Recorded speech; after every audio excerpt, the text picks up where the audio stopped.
So students, let us start with an interesting question.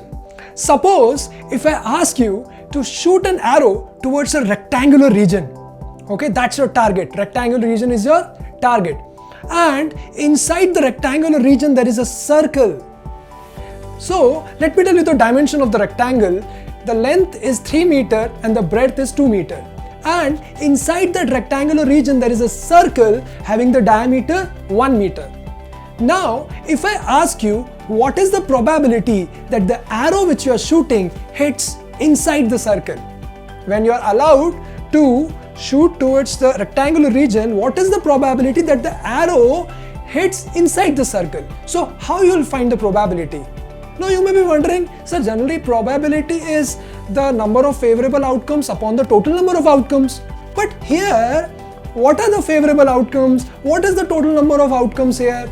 Because here it's an area where we are targeting. So here you cannot count the number of points inside the circle, or you cannot count the points inside the rectangle. There are infinite points inside the circle or rectangle. So here in this kind of question, when they're asking probability that the arrow hits inside the circle, so your circle region, the area of the circle is acting as the favorable region, and the area of the rectangle, that's acting as the total region. So now students, the probability that the arrow hits inside the circle will be area of the circle divided by area of the rectangle. What is the area of the circle? Pi r square. And since they have given the diameter as 1 meter, so you can just take the radius as 1 by 2.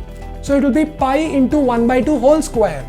So that's your favorable area, and divided by the total region where you are allowed to hit the target. So that's what length into breadth, because it's a rectangle. So length into breadth is 3 meter into 2 meter, which is 6 meter. So finally, what's the probability? Area of the circle upon area of the rectangle, which is pi by 4 upon 6. So that's pi by 24. So probability is pi by 24 of the arrow hitting inside the circle in that rectangular region when you are allowed to hit the arrow. So that's how we'll do these kind of questions, students. And to learn more questions, more interesting questions from probability and other topics, do connect with LearnInGo.